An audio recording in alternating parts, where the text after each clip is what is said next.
Olá, no vídeo de hoje eu quero falar sobre como o Novo Testamento ele foi formado, como os 27 livros chegaram até nós e quem fez essa autorização.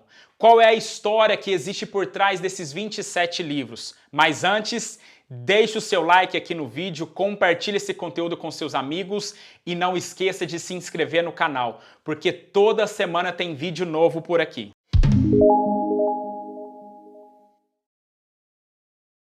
Após a morte e a ressurreição de Jesus, a maioria das pessoas começaram a conversar uma com as outras, relatando todos os acontecimentos que haviam ocorrido naquela época. É bem provável que a maioria dessas pessoas tinha um grande desejo de conhecer mais sobre os milagres, os ensinamentos e sobre a vida de Jesus. Por mais que eles tivessem esse desejo, a verdade é que as duas próximas décadas após a morte e ressurreição de Jesus, ou seja, os próximos 20 anos, nada foi escrito a respeito de Jesus. O fato de terem ficado por mais de 20 anos sem escrever nada acerca de Jesus se dá no mínimo por causa de 3 fatos. O primeiro deles é: Jesus Cristo nunca deixou uma instrução clara para que os seus discípulos escrevessem sobre a sua vida ou seus ensinamentos. O segundo fato se dava pelo seguinte: os discípulos de Jesus nunca se consideraram uma nova religião. Pelo contrário, eles eram bons judeus, conhecedores do Antigo Testamento e viam o cumprimento do Antigo Testamento na pessoa de Jesus. A terceira razão por terem ficado por mais de 20 anos sem escrever nada acerca de Jesus se dá pelo seguinte fato: a maioria dos discípulos pensavam que Jesus Cristo viria em breve. Então o que eles imaginavam? Nós vamos manter todas as tradições aqui na nossa mente, vamos passar elas de forma oral. Como Jesus Cristo vai voltar de uma forma rápida, nós não precisamos escrever nada. Talvez esses 3 fatos, esses 3 elementos, podem nos dizer um pouco sobre por que os discípulos demoraram mais de 20 anos para escrever algo acerca de Jesus Cristo. Nós vimos que os discípulos ficaram por mais de 20 anos sem relatar nada a respeito da vida e os ensinamentos de Jesus.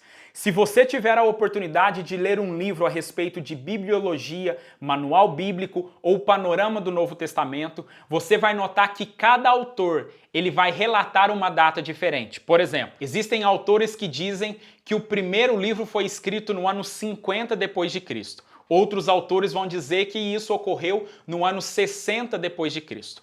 Alguns vão dizer que o primeiro evangelho a ser escrito foi o evangelho de Marcos e que Lucas e Mateus beberam da fonte de Marcos, ou seja, eles utilizaram Marcos como um parâmetro para que escrevessem os seus evangelhos. No entanto, outros autores vão dizer que Marcos não foi o primeiro a ser escrito, que o primeiro a ser escrito foi Lucas, outros defendem que foi Mateus. As divergências não param por aí.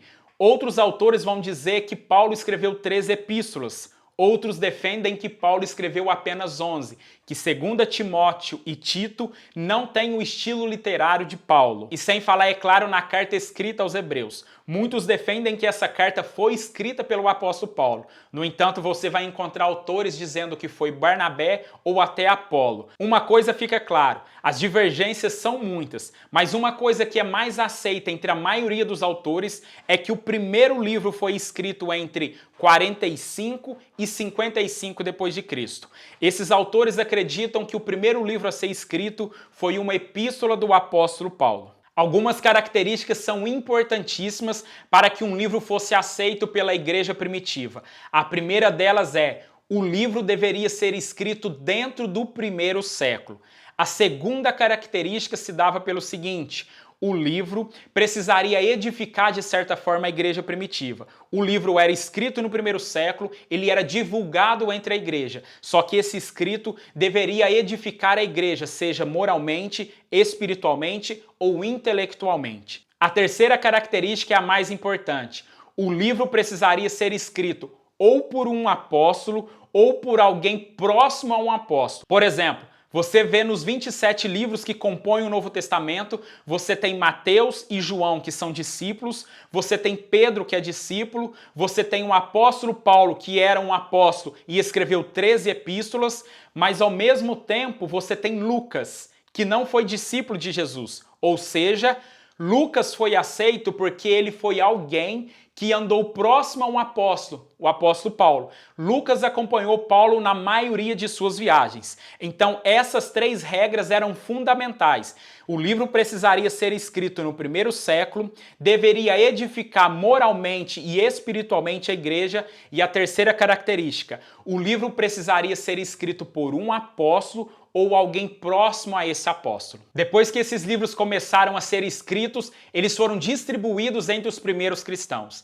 Esses cristãos se reuniam nas casas ou nas igrejas e começaram a ler esses livros, principalmente os evangelhos e as epístolas de Paulo. Os primeiros cristãos começaram a se familiarizar com esses textos de tal forma que eles começaram a identificar quem os havia escrito e se eram ou não inspirados por Deus. Só que além desses livros, alguns problemas começaram a surgir na igreja, entre eles, heresias começaram a entrar dentro da igreja. 2 teólogos causaram um grande problema para a igreja primitiva. Entre eles, o primeiro é chamado de Marcião. Marcião foi um teólogo que viveu no 2º século e ele ensinava algumas coisas que depois a igreja identificou e denominou como heresia. A primeira coisa que Marcião ensinava de forma incorreta era a seguinte: ele dizia que havia 2 deuses. O primeiro deles é do Antigo Testamento, que era um Deus mau e tirano, chamado por Marcião de Deus inferior, e o Deus do Novo Testamento, que era Jesus Cristo, chamado por ele de Deus superior e de Deus amoroso. Além disso, Marcião dizia o seguinte, que os 39 livros do Antigo Testamento não eram inspirados por Deus, que os profetas do Antigo Testamento foram enganados por Deus e que os discípulos do Novo Testamento, a maioria deles, não ensinava de forma correta. Ele só acreditava no apóstolo Paulo. Esse homem causou tanto problema na igreja primitiva que mais tarde ele foi chamado de herege e foi excomungado da igreja. Um outro teólogo que também causou um grande problema para a igreja primitiva é chamado de Montano. Montano viveu no 2º século depois de Cristo e ele tinha o seguinte pensamento: ele dizia que a revelação bíblica é sempre contínua, ou seja, ele não acreditava que a revelação terminava em Apocalipse. Ele dizia que a revelação bíblica deveria se manter em aberto e que outras pessoas poderiam ser inspiradas por Deus para escrever outros livros. Que é no caso que ele dizia que ele e os seus discípulos recebiam essas revelações. Montano fez de tudo para que os seus livros fossem aceitos e vistos como inspirados pela igreja. Só que a igreja nunca aceitou os livros de Montano. Ele causou um grande problema teológico, mas todos os seus livros ficaram de fora do cânon sagrado. Por volta então do ano 140 a 150 depois de Cristo, várias heresias entraram então na igreja primitiva. Os líderes cristãos, diante dessa ameaça, entenderam o seguinte: precisamos fazer algo para que essa ameaça seja destruída.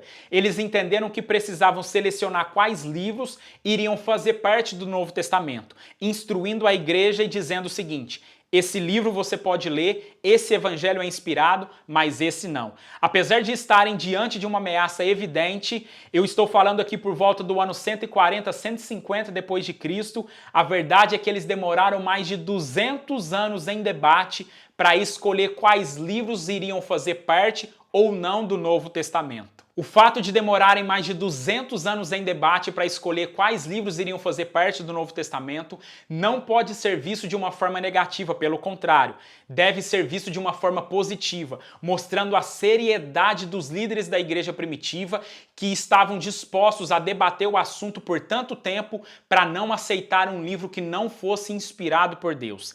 3 homens se destacam aqui e foram importantíssimos nessa escolha. O primeiro deles foi Orígenes.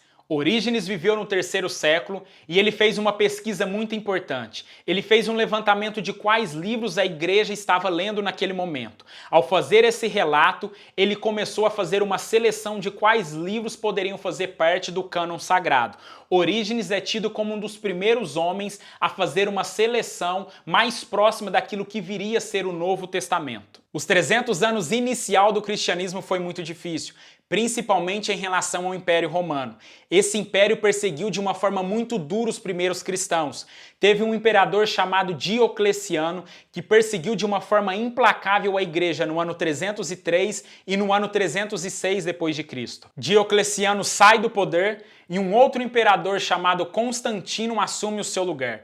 Constantino agiu de uma forma mais branda do que Diocleciano, principalmente no ano 313 d.C., em que Constantino assina um documento em que torna o cristianismo uma religião tolerada dentro do Império Romano. De religião rejeitada e perseguida, agora o cristianismo é uma religião favorecida dentro do Império. Se não bastasse isso, Constantino agora deu ordem para que 50 Bíblias fossem escritas, porque ele queria colocar essas Bíblias em algumas igrejas que ele estava pensando em construir em Constantinopla. Essa obra que ele estava pensando em fazer foi destinada ao segundo homem que teve uma grande importância na formação do Novo Testamento, um homem chamado de Eusébio, mais conhecido como Eusébio de Cesareia. Eusébio de Cesareia, ao receber essa missão em escrever 50 Bíblias para o imperador Constantino, de certa forma causou um pouco de tumulto na cabeça dele. Por quê? Os livros ainda do Novo Testamento não haviam sido formados. Então talvez na cabeça de Eusébio ele pensava: quais livros eu vou colocar do Novo Testamento? A princípio, Eusébio de Cesareia seguiu a mesma linha daquele primeiro homem que nós acabamos de falar, de Orígenes.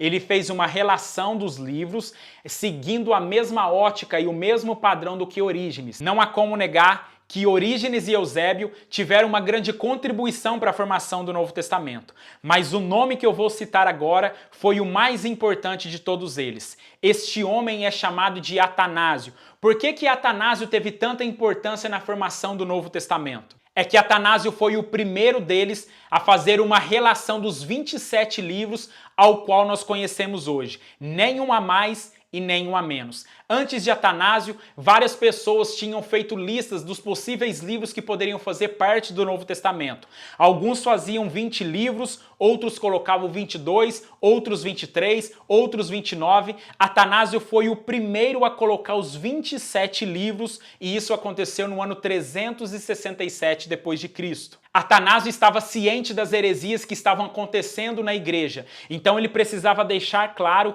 quais livros ele aceitava e toda a igreja. Preste bem atenção. Os livros ao qual Atanásio selecionou os 27 não era fruto da sua cabeça, mas eram livros que toda a igreja primitiva já estava aceitando. Já eram livros que estavam percorrendo a igreja por muito tempo. Então, na verdade, o que Atanásio fez foi o seguinte: ele apenas selecionou os livros que a igreja já aceitava. Após selecionar os 27 livros que mais tarde fariam parte do Novo Testamento, Atanásio escreveu o seguinte: esses são as fontes da salvação, para que aqueles que têm sede sejam saciados com as palavras vivas que contém.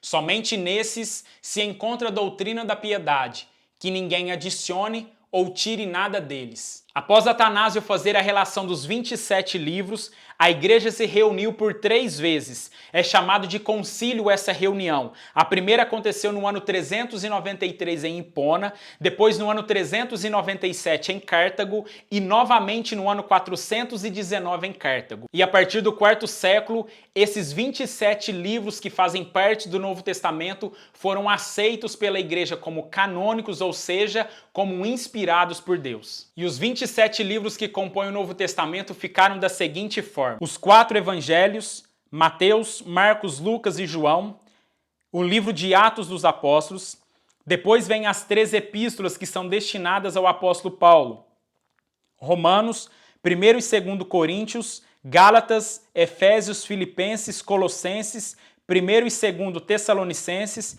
1º e 2º Timóteo, Tito e Filemão. Depois vem as epístolas que são chamadas de gerais: Hebreus, Tiago, 1º e 2º Pedro, 1º, 2º e 3º João e Judas. E no final, o livro de Apocalipse, que é o livro da revelação. Uma coisa que é importante também você saber é o seguinte: originalmente escritos tanto o Novo Testamento e o Antigo Testamento, eles não eram divididos em capítulos e versículos. A divisão do Novo Testamento em capítulos e em versículos só aconteceu muito tempo depois de terem sido escritos. A divisão em capítulos aconteceu só no século XIII e a divisão em versículos no ano de 1551. Espero que vocês tenham gostado desse conteúdo e se você ainda não se inscreveu, se inscreva aqui no canal, porque toda semana tem vídeo novo. Deixe o seu like, compartilhe esse vídeo com seus amigos e até o próximo vídeo.